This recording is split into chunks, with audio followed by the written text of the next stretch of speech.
Pray. Our Father and our God, we thank you and praise you for being our God from one generation to the next. We thank you for the preservation of your word.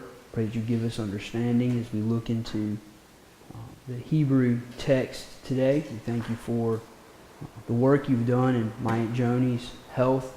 Pray that you would continue to raise her up. Be with our brother Mike as he recovers from having his gallbladder removed. Pray that you would give to his body strength and healing as well. And for baby Ezekiel, that you would help the doctors and nurses attending to him to be able to drain this fluid, that they might begin to work on him. We pray that you would be with Micah and Joanna, that you would uphold their spirits. We pray that you would bless our worship in your house this day. Pray that you would draw us closer to you. We ask these things in your Son's name. Amen. Hi. Well, this is lecture 15, I believe, in Hebrew. And last week we considered the cow perfect, the verb paradigm, which is the basic verb tense in the Hebrew. The cow, if you remember, we looked at, covers almost 70% of the entire verbal system in the Hebrew Bible. 72,000 verbs, and the cow accounts for over 50,000 of those. So very important to get the cow down. So we have the perfect, which is the basic verbal tense, just states basic action. We looked at we looked at the whole paradigm. We looked at one particular verb that is the uniform verb of choice in the paradigm, katal, to kill. And we saw it in the plural as well as the singular. Well, today we're going to look at the imperfect. The imperfect in Hebrew, the aspect expresses action or state as unaccomplished, continuing, or customary. So, in the third masculine singular of katal, we would just say, he kills.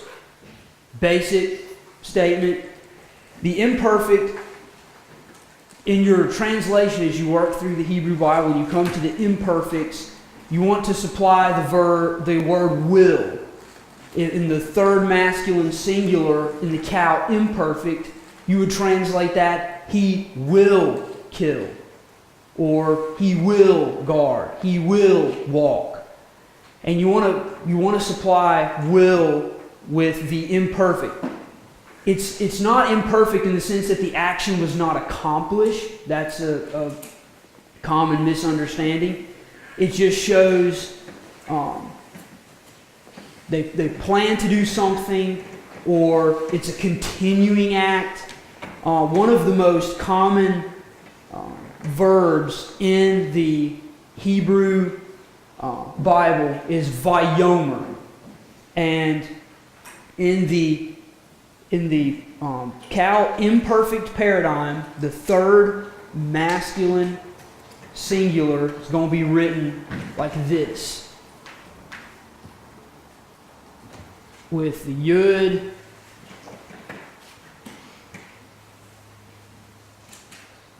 prefix,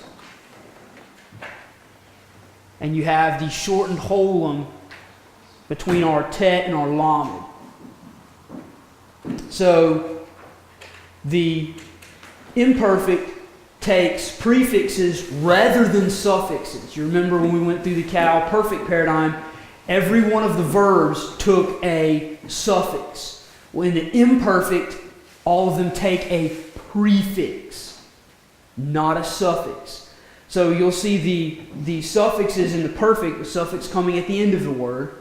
You'll know that's in the perfect tense. In the imperfect, you're going to see the prefix. The verb I mentioned earlier, vayomer, I'm going to write it up here. Don't consider this part of your paradigm. I'm just going to use it as an example. When you come to vayomer in the Hebrew Bible, You have your Vav consecutive with the Patak. You have, missing a whole letter here. Tell I haven't been writing Vayoma recently. You have your verb amar, which is to speak or to say. Follows the basic verbal pattern. Comets under the first ground form consonant, Patak under the second, amar. Well, Vayomer, you have your Vav consecutive. You have Yud with the shortened holum. You have Segol instead of the Patak underneath the Mem. That is an imperfect form. Has the Yud before the three ground form consonants. It's still translated, and he said. And he said. You don't have to supply will for that one. That's a example of the continuing sense of the Cal imperfect. And he said, and he said. Our Vav consecutive, we remember, represents and. Third masculine, he, verb said, and he said. Simple as that. And he said. So, get back to our paradigm. So the third masculine singular, probably the most common of all the imperfects. And the imperfects are common. So go ahead and put this in your memory bank. You see the Yud prefix, automatically think third masculine singular, Cal imperfect. Automatically think that. It won't steer you wrong most of the time. There are very few verbs that begin with a Yud that retain that Yud in all its inflections. And when we get to other verbal systems, like especially the hifil and the nifal instead of the cow, you'll see that Yud dropping off. Don't get scared, we'll walk through that. But the Yud prefix, automatically think third masculine singular, cow, imperfect. So would that be he will kill? He will kill, yes, exactly. We have third masculine, that's he, supply the will, and then the verb is kill, he will kill. A lot of rednecks in the South are definitely going to do that come hunting season. And my belly is mighty grateful. Okay, so that's the third masculine singular. In the feminine, the third feminine singular takes a tav prefix.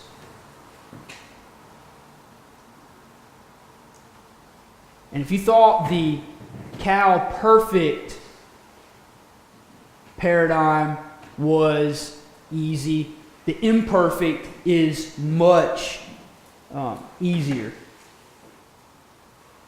The tav is going to be your friend in the imperfect. The third feminine begins with it, as well as, throw a real monkey wrench in here for you, as well as the second masculine begins with the tav. And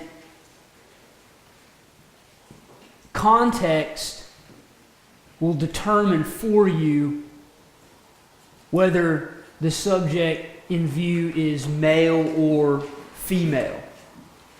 So you see these forms are exactly the same. The second masculine, you, referring to the male, or the third feminine, she or her. Context is always going to determine for you which is in view. You're in a book like Ruth or Esther, it's probably female. Otherwise, generally might be a male character there, but the context won't mislead you. So same form, tav prefixes. Now let's squeeze that second feminine in there between these. I was going to write the prefixes with the red marker. Didn't get it out in time. The second feminine singular is similar. Again, tav prefix.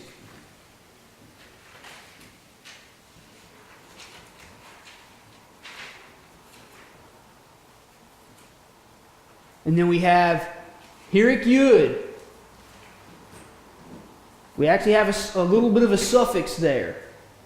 Now, I might have said no suffixes earlier, There are all prefixes with the cal imperfect. There are some suffixes that are going to appear as well, but mostly prefixes.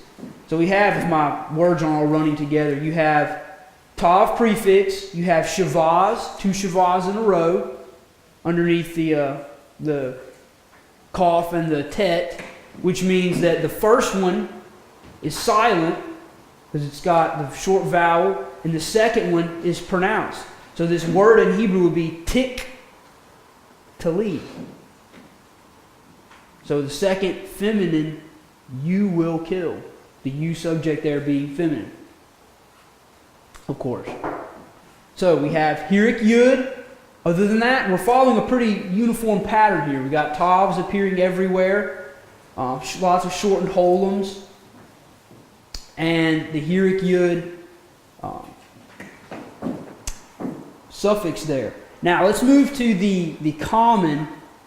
In the imperfect, you have. Oh, I actually didn't do the first person over here in the singular. I'm running out of room. Supply him in just a minute. In the singular, in the first common, you have actually an aleph prefix. Aleph with a segol, and then you have verb.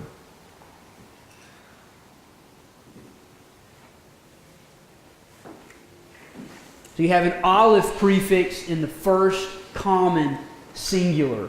I will kill. And it's common, so just like we saw in the cal perfect, you have I's gender neutral, real common terminology today, just one for male or female. But you have aleph prefix, I will kill. Now let's move to our plurals. Go ahead and put singular back on the board, just in case. Quick reference. There. Okay, so for our plurals, I'll try to do better proportioning those out. I'll start at the top this time. The plural has a nun prefix.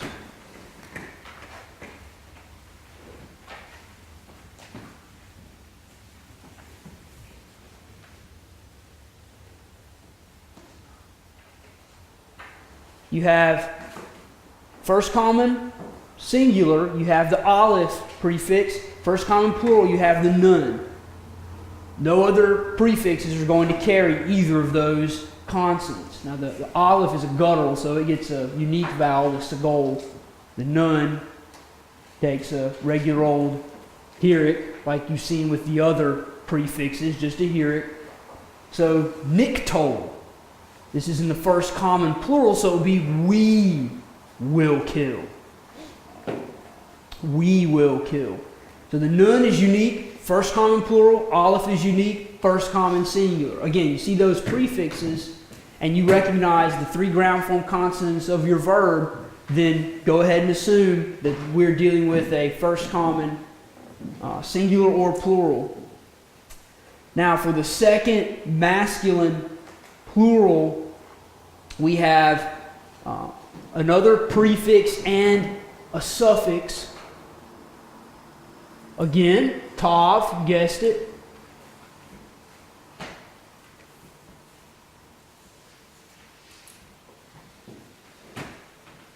And it has a shurek at the end. So, because we have a prefix with a short vowel and we have a full vowel, that changes all of the consonants in the ground form that the ground form consonants originally had. So you have tik, talu in the Hebrew. Double shavaz, second one's pronounced because it's not preceded by a vowel. And that is the second masculine, you will kill.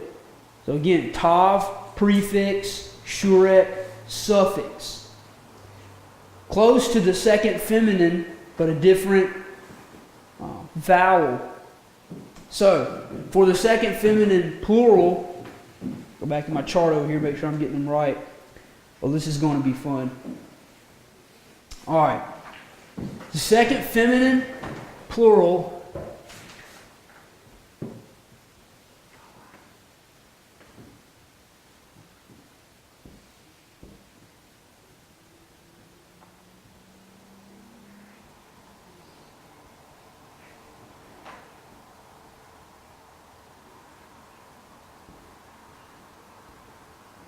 see if that lamed takes a Shavah. I think it does. It does.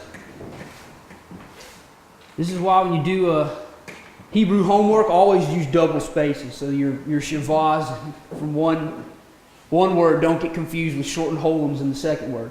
But if you can see it here, we have tik, tol, na. You have a big old suffix here, na, stuck on. So that forces a Shavah. And then you have the tav prefix. Now, what's cool is that this is exactly the same form for the third feminine singular. The second feminine, plural. Second feminine plural and third feminine plural have exactly the same conjugation. Exactly the same. And again, context generally going to be your guide. And these appear so seldom that they're not much of a concern to you in your translation. If you get stuck, use your interlinear Bible. It will help you see. And then in context, again, if you're translating the words around and you're unsure if it's second or third person, translate the sentence both ways. One will make sense, the other likely will not. But that will help you out. But that works for us because it's less forms to memorize. Yes, Ms. Jones? On the singular side, was it correct that the second masculine and third feminine were the same? That is also correct, yes. Okay. It is. It would be, both masculine and both feminine. Right. That's a tricky one. It means less memorization work for us, which is good. You have to memorize less forms. You just have to remember that the second masculine and the third feminine in the singular of the imperfect are the same. So here we have second feminine, third feminine, and the plural are exactly the same. Less memorization work, more sorting out work when it comes time to translate. And again, context will help you out there. So the third masculine plural, we see here in the singular we have a yud prefix. Well, in the third masculine plural, we also have a yud prefix, which is very helpful. I like uniformity, especially when it comes to grammar, which means English has always been a struggle for me. Okay, there we go. You can see that wedged in there. We have yud prefix, just like the second masculine, shurik suffix, two shavahs. So there is the cow imperfect paradigm. I'm going to go ahead and erase the prefixes and rewrite them for you with the red marker. I hope that's easy on y'all in the back to see. I just like seeing the prefixes in red. Made memorization work a lot easier. For me it did. I hope so for you too. Just seeing the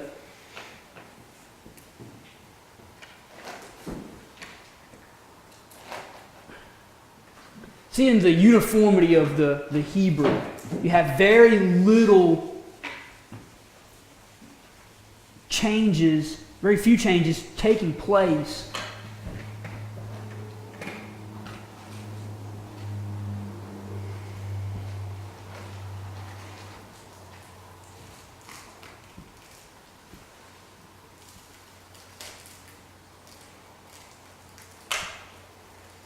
There you go. It's mostly tavs, couple of yuds, aleph, nun. Very, very simple as far as the prefixes go.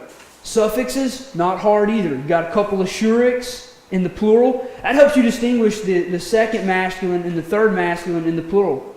The presence or the absence of the shurik as a suffix. The third feminine, second feminine, you got that big old suffix there that easily identifies it. The second feminine is the only singular with the suffix. You got the hirik yud. So I found the cow imperfect paradigm almost easier to learn than I did the perfect paradigm, just because there's less stuff changing here. Now some of the things can be tricky with the shavas where they appear. Where there is a suffix, there's almost always going to be two shavas under the first two ground form consonants. The second and third feminine plural is going to be an exception. It's going to retain the shortened holum. Maybe that helps, maybe not. But practice writing out the cow imperfect paradigm. The more you write it out, the more familiar you're going to be with it. I think that's a general rule that works. I tried looking at the chart. If you've got the study guide, the Van Pelt Pratico study guide, you can sit there and study the chart. That helps. I would sit down and just write it out. Listen to some preaching or a lecture or whatever, music, and just write out the paradigms over and over and over again, and then go back and correct yourself. Use the study guide, go back, check, and see, should have been two shavas, not the shortened holum. Or I swapped, the aleph was a plural prefix, nun was singular. But that's the paradigm, so the better you learn that, the more natural the Hebrew verbs are going to fall into place. And for all the other verbal systems, just like we saw with the cow perfect, these are going to stay the same. You're not going to have to learn a new set of prefixes and suffixes for the nifal imperfect, or the hifil imperfect, or the pl imperfect, or the pual imperfect. All going to stay the same. So if you know one and you know it well, you're not going to be tripped up when we get introduced to different verbal systems in the Hebrew. Now those different verbal systems are going to bring their own set of changes, and we'll have to welcome all of them, but this is the imperfect system. So if you know it, save you some homework later. And the imperfect has some related forms that we're going to look at as well. So I'll go ahead and erase this. I hope you have it all. Not speak up now. We'll go ahead and move into some related forms for the cow imperfect. Because there are some forms that will borrow different parts of the imperfect, but will be translated slightly differently. Okay, there we go. So, one that's going to be similar is the cohortative is similar.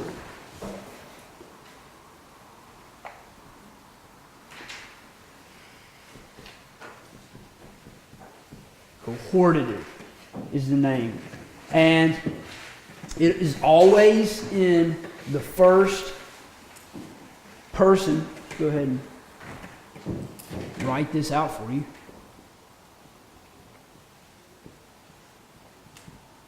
Cohortative. I promise my Hebrew grammar or Hebrew penmanship is nicer than my English.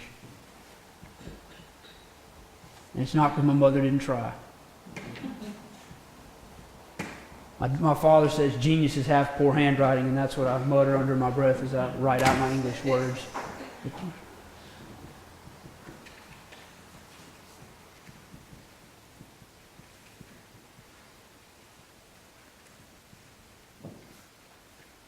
Okay, so the cohortative expresses volition on the part of the first person. And it appears slightly different than the cow imperfect. We'll use our verb katal, like we've seen before. There's going to be two forms. It's only in the first person, so that's good, but these things do appear, so let's see here. We'll do our first common plural. Now let's see. Katal.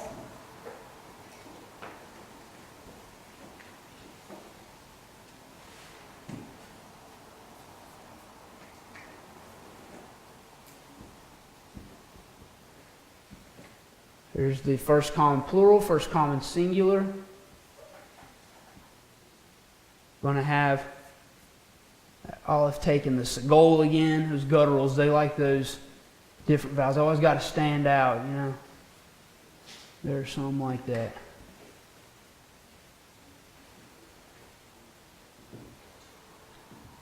Now, if you notice about the cohortative, it borrows the first common, first singular, imperfect prefixes, and then it takes a simple comets hey suffix.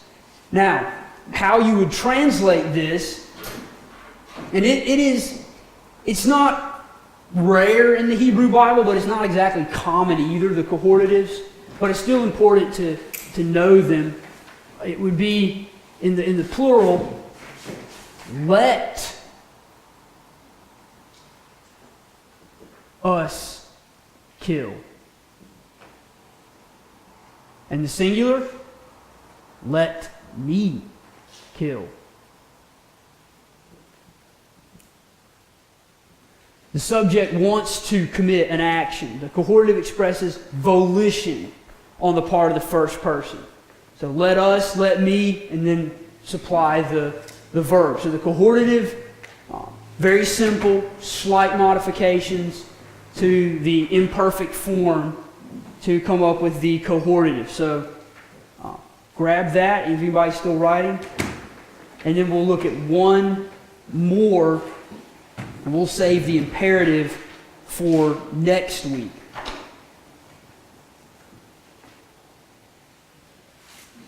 All right, everybody got the cohortative? All right.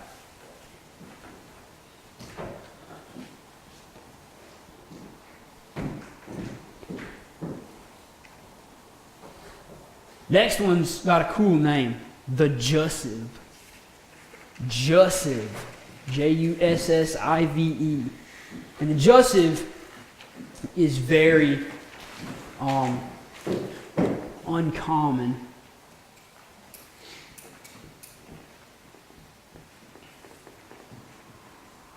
There we go, the jussive. All right, for the jussive,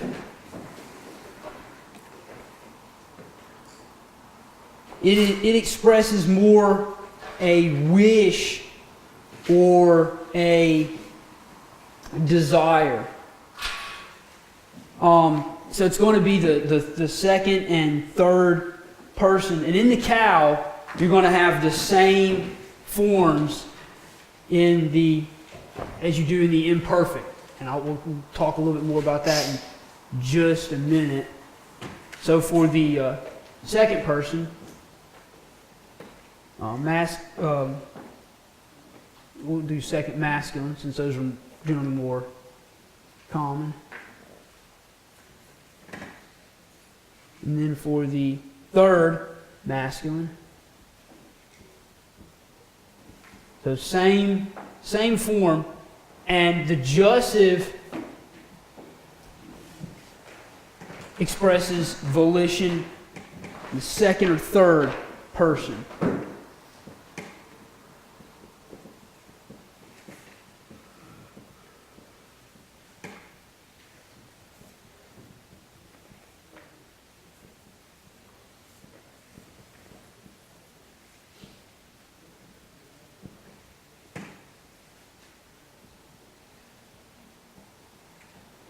So, the forms are the same. You go, well, what's the point of learning those? Well, if you learn your Cal imperfect, you've got them. Yes. And in the Hebrew text, you will come across them, though they're uncommon. They will be translated let or may you guard, may he guard. Or, I'm sorry, kill. They have shamar, the verb for guard, in the book here.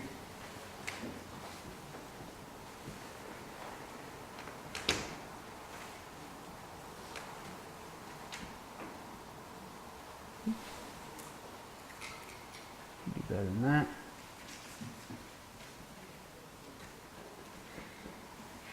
So, the jussive, it's a wish, an intent, a desire. May you, may he, may she, and then supply the verb. So the jussive context will help you, again, determine. You hear a lot about context, and that really, it's true. Even in our English grammar, context is key for determining so much. So there's the jussive. So you've got imperfect, the whole paradigm. You've got the cohortative and the jussive. Now let's add on a little bit of vocabulary. We're going to come up on some verbs here, and you can play with the paradigms and insert verbs. Some of the verbs that we'll learn will have gutturals or the begad kafat letters.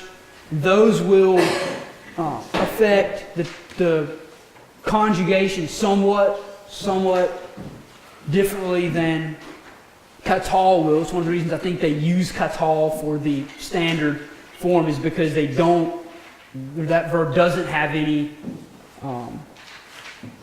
gutturals or begad kafats or anything that would bring up any interesting changes. So, for the vocabulary, this one's a fun one and an easy one.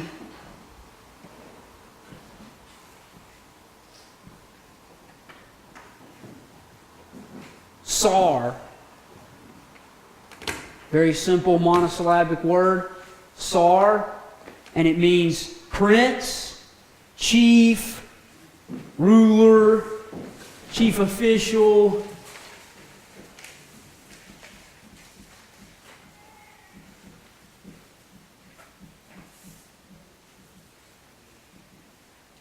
Now, everybody got Sar?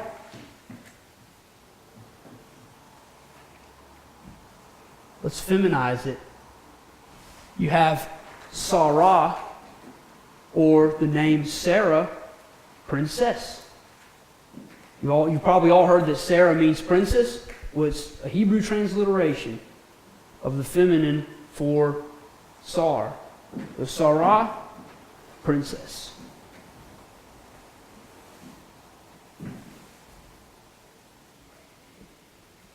There you go. You get 2 for the price of 1 on that one. The way I learned Sar was prince. It was easy to remember Sarah. I mean, everybody knows a dozen Sarahs. So you remember Sarah means princess. When you see Sar, oh, that's the masculine form, prince.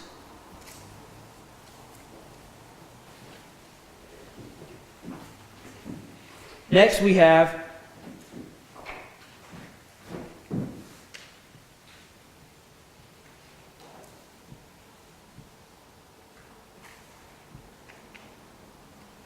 Sha'ar.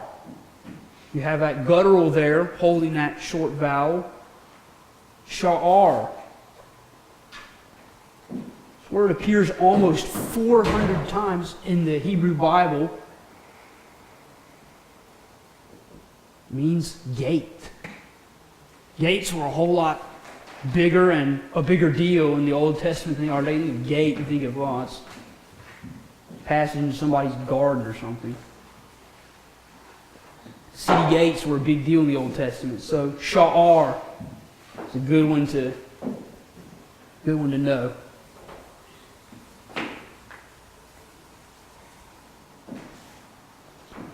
All right, now we have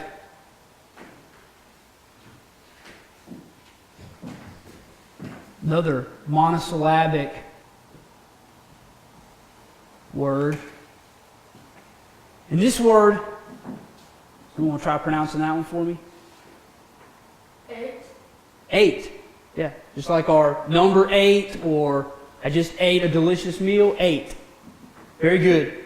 Now 8 has some interesting nuances. It can mean, as a lexical word, it can mean with or beside. We'll talk a little bit more about 8 when we get to the pronominal suffixes, but it can also be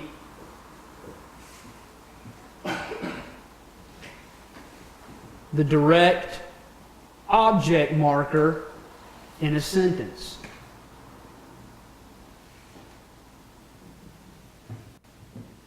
And that will, you'll know that by the presence or absence of the makef. You remember what the makef is? Big black bar right at the top. If a word follows 8 with the makef, it's generally going to mean that the word that follows, the noun that follows, is the direct object. So, what I liked to do in my translation was go ahead and translate all the 8s with, unless they have a makef. And then if the sentence doesn't make sense with in it, then throw it out. But most of the time, direct object markers are going to have that makef, so that'll help you. That will help you remember that. So that's 8. We'll talk more about 8 and its functions, like I said, when we get to pronominal suffixes. All right.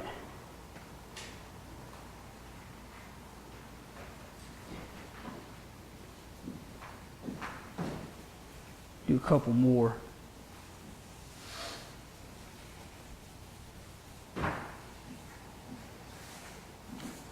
Next, we have 2 similar words. One's an adjective, one's a noun.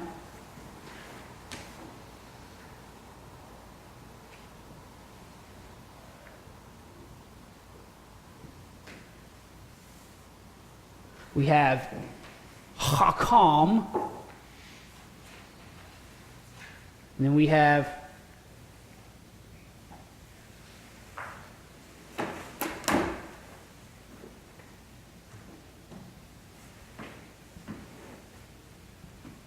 hakma. Very similar. I like doing these two together because you get to see the final form mem change to its standard form, or the standard form change to final form, however you choose to read it. Hakam, hakma. We know that this is a silent shavah. How do we know that? Preceded by a vowel. It's preceded by a vowel. Very good. So this word, hakam, is an adjective meaning wise or skillful. And this one is noun, meaning, yes, wisdom, exactly. Wisdom. Chakma and hakam. I have no mnemonic device to help you with that one. But you have the adjectival form, you have the noun form. Noun form just adds comets hey to the end. And because you add that ending, you have some shavahs appearing to help with syllabification and pronunciation. So there's 2 more vocabulary words for you. All right.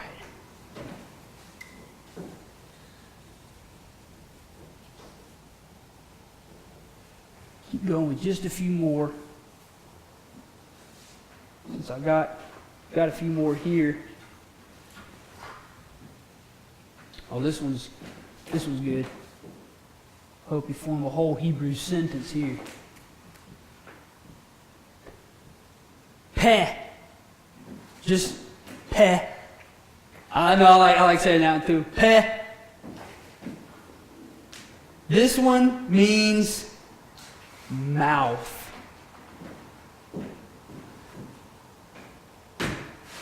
Mouth. Or opening. You know, they brought Jeremiah to the mouth of the well. Sometimes, I think King James will render it that way. It means mouth or opening. Now, y'all know the word for two in Hebrew, right? Let's form a sentence here. Let's take an English colloquialism. Let's turn it into Hebrew. The word for two, y'all know it's the lamed with commas.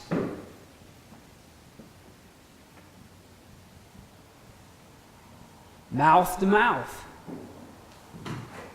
Talking mouth to mouth. Think of resuscitation. The kind you hope you never have to do. Peh. Peh. Mouth or opening.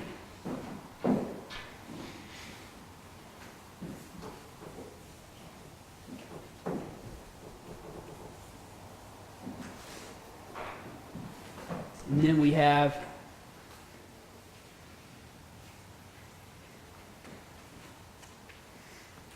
all right, somebody want to try pronouncing that one?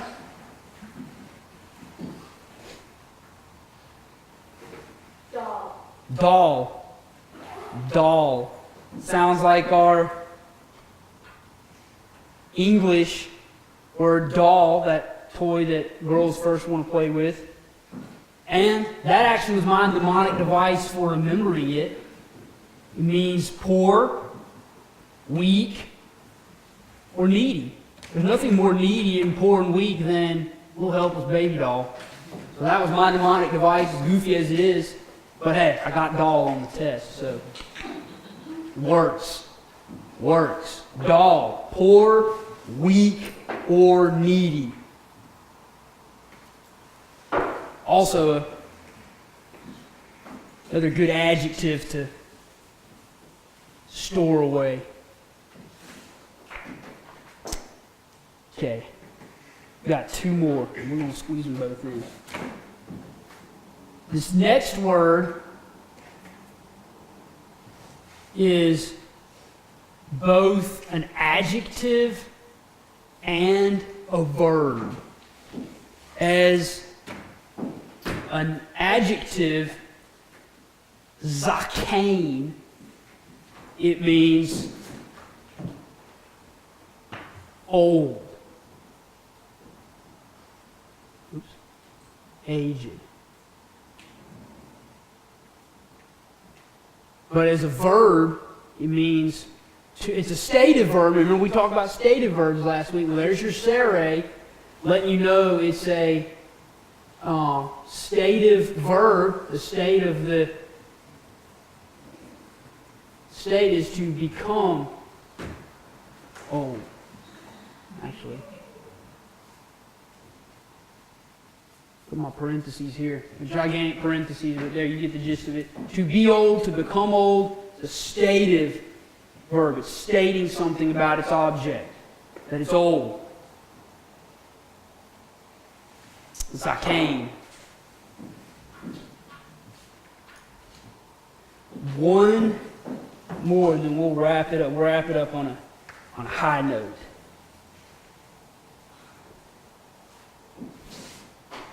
Now we learned peh. Y'all remember peh?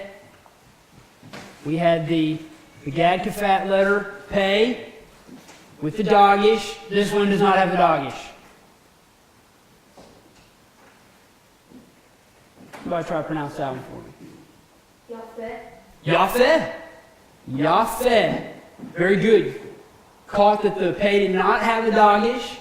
Therefore, it receives a F or a PH pronunciation, not the P. And this one means beautiful. Getting lots of good adjectives today. Yafeh. Beautiful. I have a really goofy mnemonic device, and I'm pretty confident in all of y'all's friendships. I'll go ahead and share it. I'll think of my wife. Y'all face is beautiful. And that helped me remember. Again, got it on the test. These mnemonic devices now, they may seem goofy, but if you get it, it helps to stick in your brain. It does the job. So, yeah, I love those mnemonic devices. We'll close on that one. We'll go ahead and pray, and we'll be dismissed.